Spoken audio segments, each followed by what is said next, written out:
नमस्कार। राजकीय स्नातकोत्तर महाविद्यालय 12 के राजनीति विज्ञान विभाग से मैं डॉक्टर राकेश वर्मा, सहायक आचार्य, आप सभी का इस ऑनलाइन क्लासेस में स्वागत करता हूं। बच्चों, बीए थर्ड ईयर का जो प्रथम प्रश्न पत्र है, प्रतिनिधि राजनीतिक विचारक, इस पुस्तक का हम अध्ययन कर रहे हैं। यह पुस्तक जो पश्चिमी राजनीतिक विचारक हैं, इन्होंने अपने तत्कालीन परिस्थितियों में दिए गए राज्य पर संबंधित विचारों के बारे में लिखा है, उसका हम अध्ययन कर रहे हैं। आज हम बात कर रहे हैं प्लेटो के आदर्श राज्य की। जो प्लेटो है, थिंकर है, विचारक है, पाश्चात्य राजनीतिक विचारक है। इन्होंने उस समय जब नगर राज्य हुआ करते थे, जनसंख्या कम हुआ करती थी और एक छोटे से एरिया में रहा करते थे, उस समय क्या आवश्यकता थी राज्य की और आदर्श राज्य कैसा होना चाहिए, इसके बारे में बात करते हैं। जैसा कि हम इंडियन थिंकर्स जो है हमने पढ़े हैं और कुछ विचारधाराओं में राम राज्य वाली जो बात कही गई है, उसके समकक्ष माना जाए इसको, क्योंकि उस समय वहाँ पर ऐसी व्यवस्था थी। प्लेटो बहुत ही सुलझे हुए व्यक्ति थे। वो आत्मा परमात्मा में भी विश्वास रखते थे। उनका मानना था कि आदर्श राज्य ऐसा होना चाहिए कि जिसमें तीनों वर्ग, उस समय कौन कौन से वर्ग थे? उत्पादक वर्ग, सैनिक वर्ग और दार्शनिक वर्ग,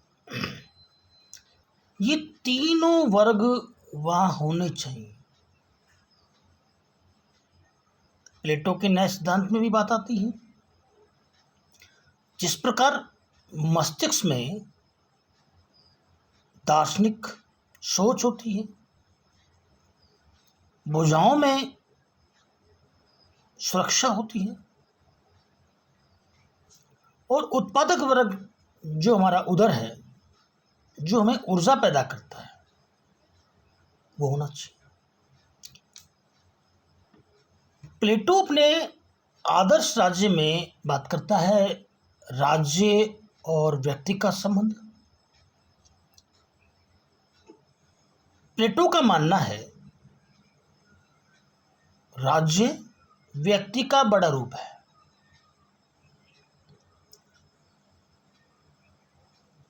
तो एक व्यक्ति में भी राज्य देखा जा सकता है और पूरे राज्य में एक व्यक्ति देखा जा सकता है,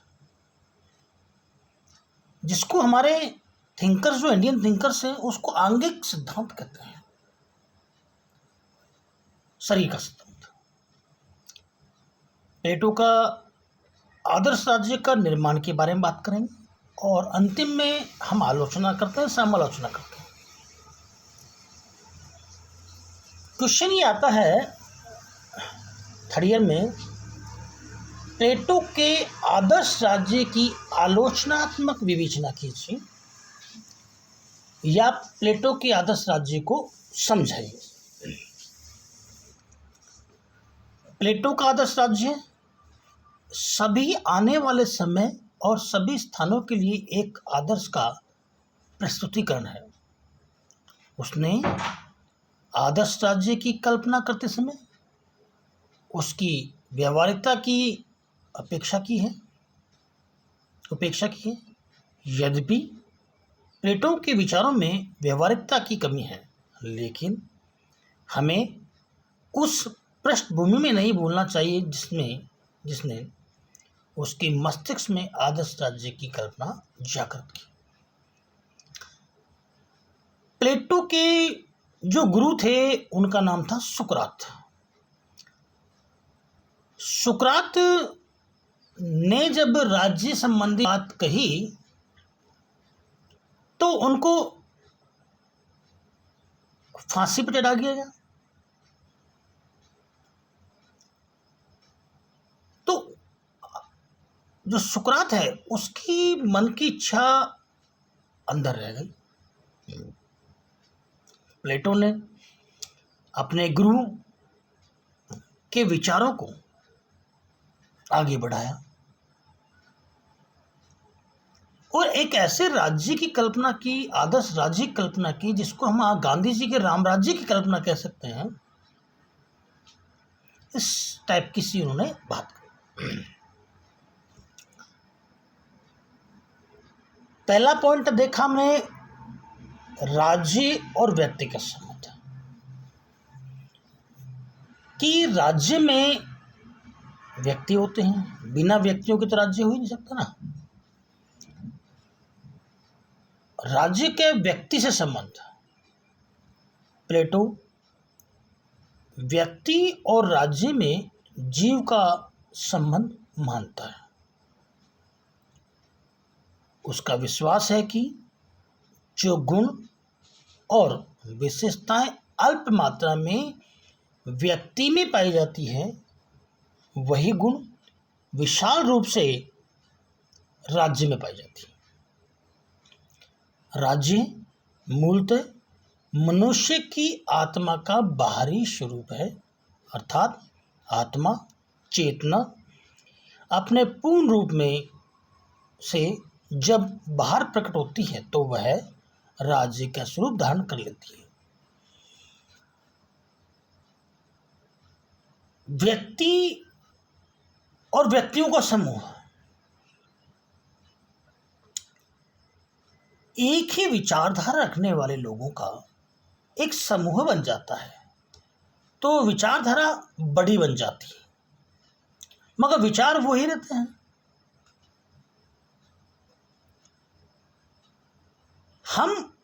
हमारे में जो गुण है, व्यक्ति में जो गुण है, मानव में जो गुण है, उसकी जो चेतना है, उसकी आत्मा शांति चाहती है। और सभी व्यक्तियों से जब पूछा जाए कि आपको राज्य में क्या चाहिए, तो वो चाहते हैं कि राज्य में शांति बनी रहे, राज्य प्रोग्रेस करे, राज्य की उन्नति हो और सभी व्यक्ति सुरक्षित रहें। ये हर व्यक्ति चाहता है और सारे व्यक्ति भी यही चाहते हैं। जब एक व्यक्ति चाहता है और सारे व्यक्ति चाहते हैं तो इसका मतलब ये है कि राज्य व्यक्ति का बड़ा रूप है। यहाँ समझने की बात करें, जैसे एक मानव लीजिए, उस मानव के चित्र में बहुत सारे मानव फिट कर दीजिए तो वो राज्य बन गया। व्यक्ति की संस्थाएं उसके विचार का संस्थागत स्वरूप है। जैसे राज्य के कानून व्यक्ति के विचारों से उत्पन्न होते हैं। जो कानून बनते हैं वो हमारे विचार ही होते हैं। न्याय उनके विचारों से ही उद्धृत है। यह विचार ही विधि संहिता और न्यायालय के रूप में मूर्तिमान होते हैं। प्लेटो ने मनुष्य की आत्मा में 3 तत्व बताए: विवेक, ज्ञान, उत्साह, शौर्य और क्षुधा, तृष्णा, और इनके कार्यों तथा विशेषताओं के आधार पर इन्हें राज्य के लिए अत्यंत महत्वपूर्ण बताया है। प्लेटो यह मानते हैं कि मस्तिष्क में विचार उत्पन्न होते हैं और ज्ञान वहाँ से संचालित होता है। भुजाओं से ताकतें आती हैं और तृष्णा मन में होती। इनका संतुलित होना व्यक्ति को आदर्श माना जाता है। जिस व्यक्ति में विचार हो, ताकत हो और इच्छाएं हो, ये संतुलित रूप से होनी चाहिए, तो व्यक्ति श्रेष्ठ होता है। और जब ये संतुलित रूप से व्यक्ति के शरीर में विद्यमान होती है, उसकी आत्मा में विद्यमान होती है, तो वो लोग जो होते हैं वो न्याय की बात करते हैं। और एक संतुलित व्यक्ति, एक स्वस्थ व्यक्ति, एक विवेकशील व्यक्ति अच्छे विचार अपने मन में लाता है, और वो विचार उसके लिए तो लाभदायक होती हैं, साथ ही राज्य में निवास करने वाले व्यक्तियों के लिए लाभदायक होते हैं। अब बात करते हैं आदर्श राज्य का निर्माण। आदर्श राज्य कैसे उत्पन्न होता है? प्लेटो का मानना है कि जिस प्रकार शरीर में तृष्णा होती है, शौर्य होता है और ज्ञान होता है, तो व्यक्ति परिपूर्ण होता है। उसी प्रकार राज्य में भी अंग होने चाहिए, दार्शनिक, सैनिक और उत्पादक। आदर्श राज्य के निर्माण में वो कहता है कि इसके 3 सहायक तत्व हैं। यदि किसी राज्य में ये 3 तत्व विद्यमान है और नहीं है तो कर लो, तो अच्छे राज्य का निर्माण हो सकता है, उसे आदर्श राज्य कहा है। अब वो 3 तत्व कौन से, उसके बारे में बात करते हैं। आर्थिक तत्व, फाइनेंशियल पावर, इसका संबंध उत्पादक वर्ग से है। आर्थिक तत्वों के अंतर्गत प्लेटो वासना तथा क्षुधा तत्वों को राज्य का प्रारंभिक आधार मानकर अपनी विवेचना शुरू करता है। आर्थिक तत्वों से अभिप्राय है कि मनुष्य अपनी आवश्यकताओं को अकेले पूर्ण नहीं कर सकता। इसकी पूर्ति के लिए व्यक्ति को अन्य लोगों पर निर्भर होना पड़ता है। हम स्वयं कोई एक कार्य नहीं कर सकते। सभी की बुद्धि अलग अलग कार्य करने में सक्षम है। जो कारपेंटर है वो लकड़ी के सामान बनाता है, हर व्यक्ति तो बना नहीं सकता। एक शिक्षक है, वो शिक्षा देता है, उससे ये अपेक्षा नहीं की जा सकती है कि आप कारपेंटर का काम करें। यहां जो उत्पादक वर्ग है उसको आर्थिक तत्व माना है, जो श्रमिक वर्ग है,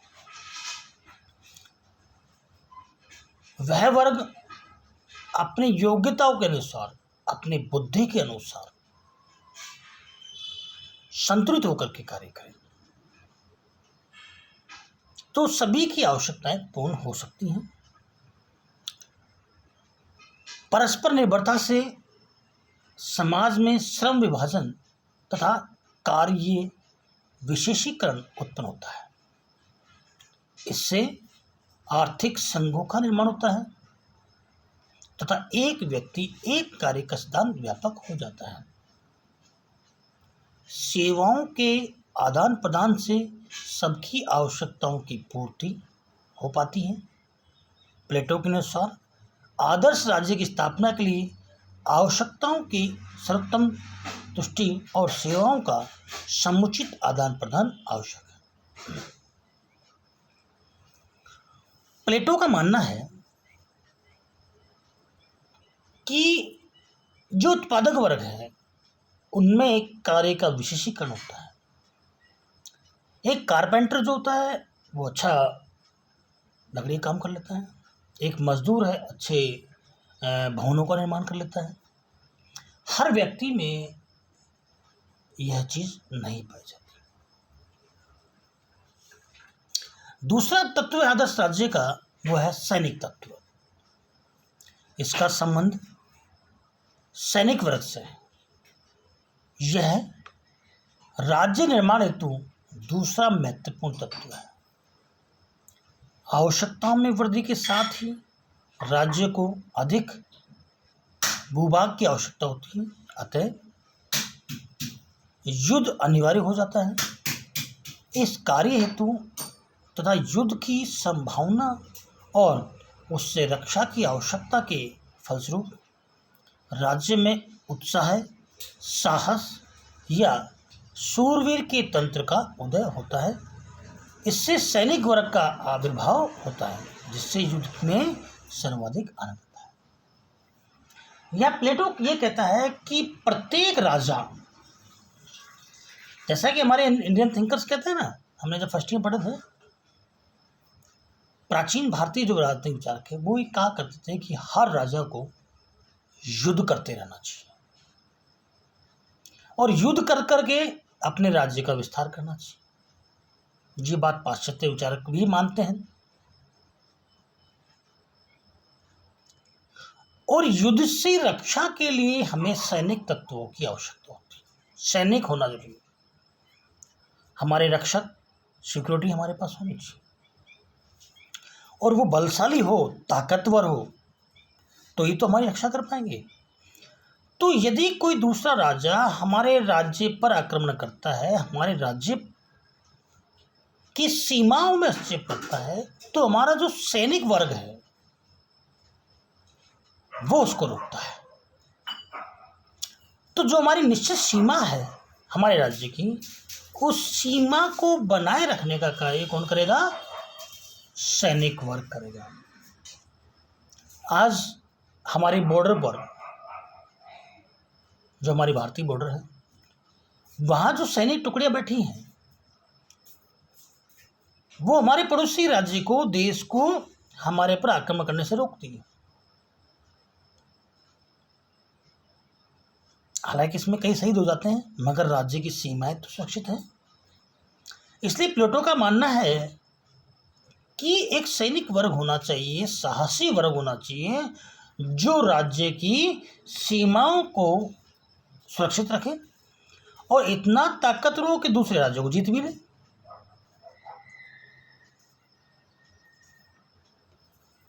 तीसरा महत्वपूर्ण तत्व है आदर्श दार्शनिक तत्व।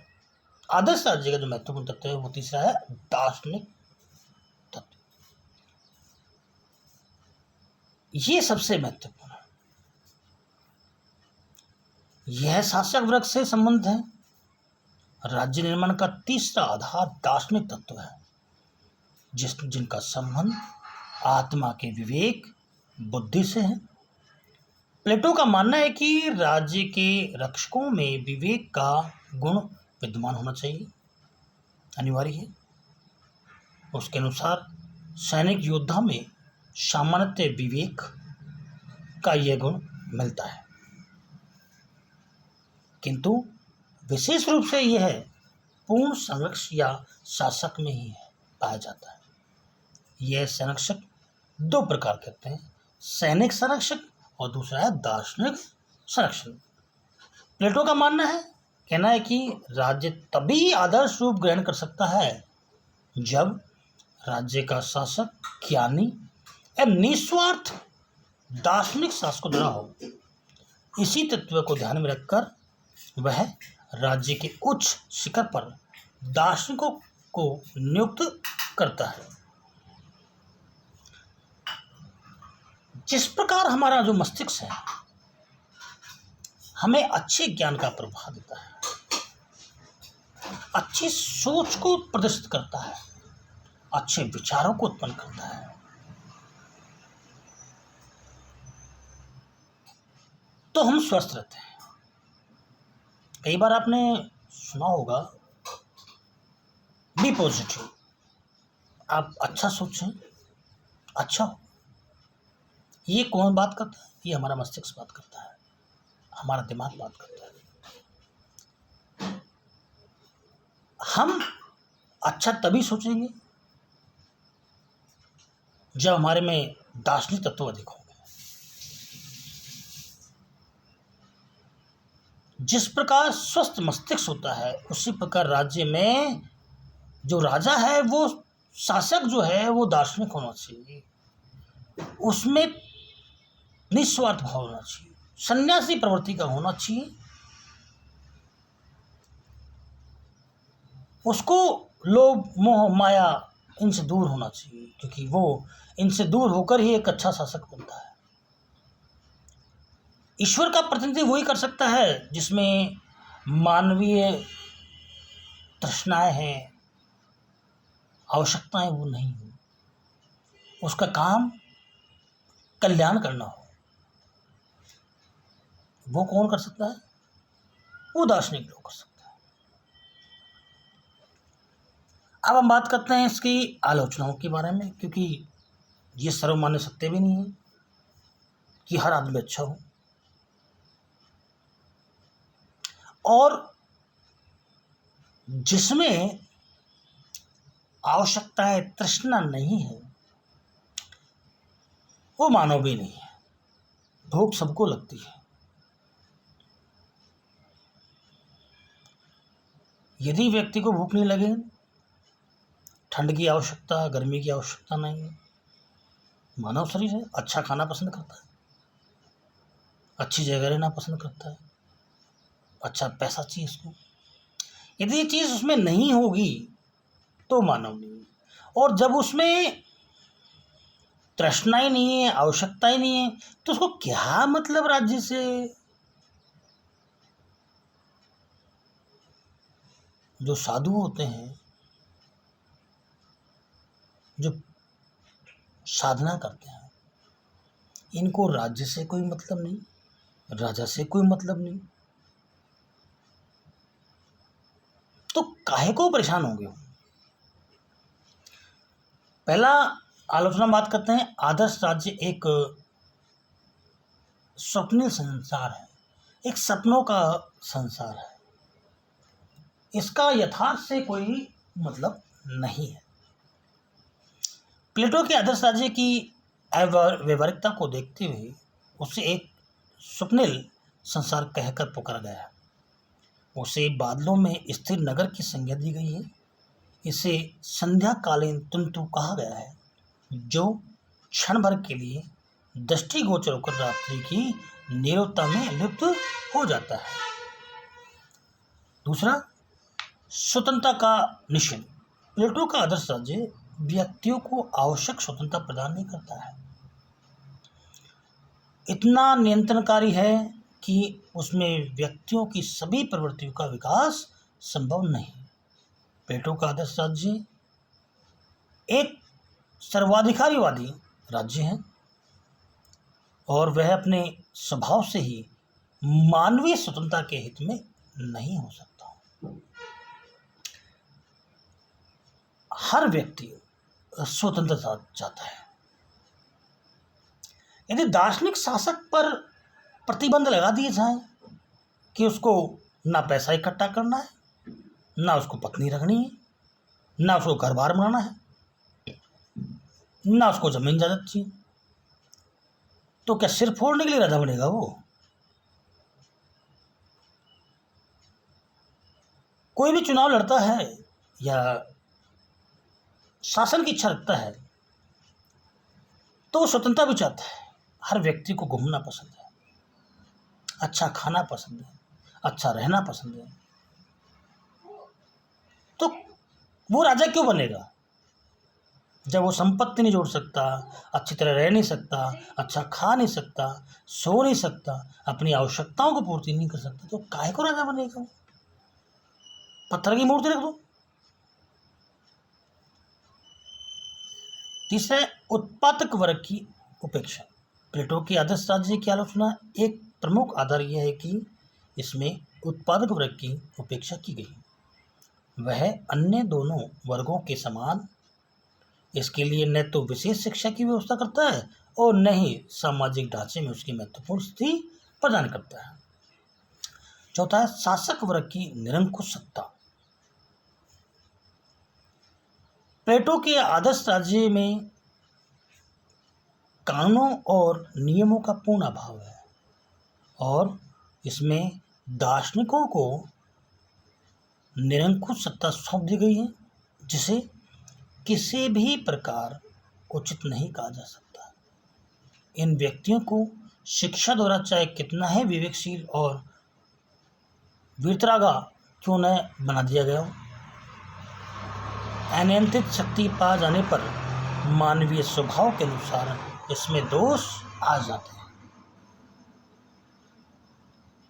कभी सुना होगा कि कुर्सी सब सिखा देती है।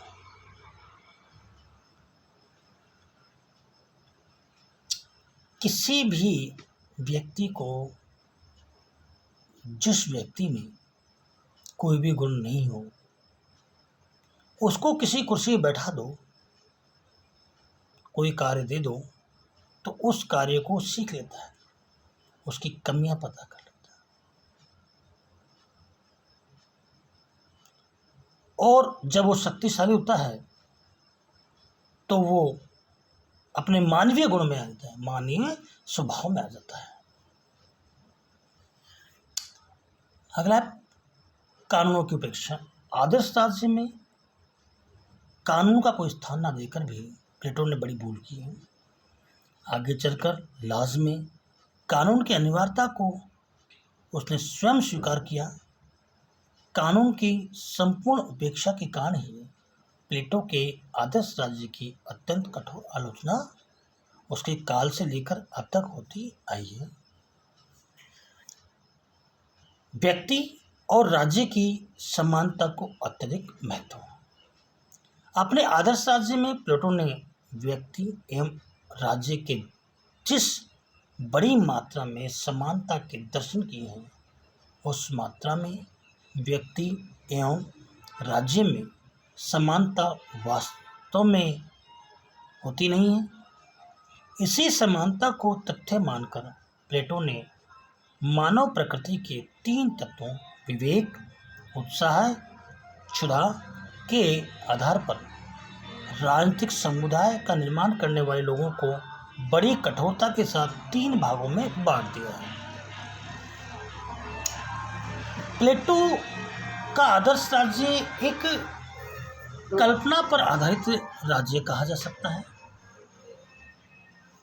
इसमें प्लेटो ने बड़े ही मार्मिक तरीके से, अच्छी तरह से समझाया कि आदर्श राज्य में ये गुण होना चाहिए। आदर्श शासक होना चाहिए, उत्पादक वर्ग होना चाहिए, सैनिक वर्ग होना चाहिए, 3 तत्व विद्वान हो। आलोचकों ने प्लेटो के आदर्श राज्य की आलोचना भले ही की,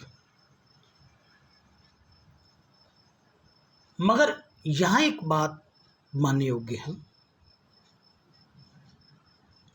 कि व्यक्ति में आदर्शवादी तत्व हो, भरोसा हो, संयोग हो, समर्पण हो, एक दूसरे के प्रति प्रेम हो, तो आदर्श राज्य की कल्पना की जा सकती है। और आदर्श राज्य की कल्पना तब की जा सकती है जब हमारा मस्तिष्क में 3 तत्व विद्वान हैं, दार्शनिक, सैनिक और उत्पादक। हमारी जो इच्छाएं हैं वो इच्छाएं हमें काम करवाती हैं, हमारी भुजाएं हमें रक्षा प्राप्त करती, सुरक्षा प्रदान करती हैं और हमारा मस्तिष्क हमें विवेकशील बनाता है।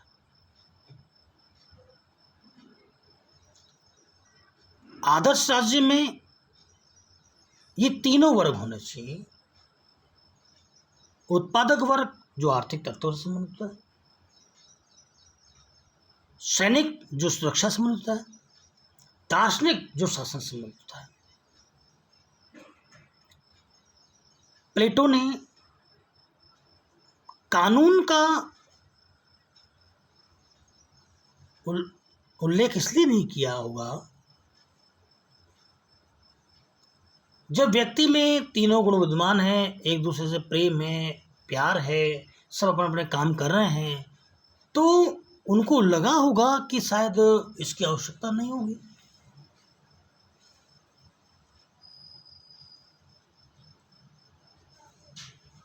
परंतु उस समय छोटे छोटे नगर राज्य थे, उस समय हो सकता है इसे चल सकता है, मगर आज के विशाल क्षेत्र वाले करोड़ों लोग, अरबों लोग इस बात को नहीं स्वीकार सकते। आज की क्लास में इतना ही। अगली कक्षा में आपसे पुनः मुलाकात होगी नए टॉपिक के साथ।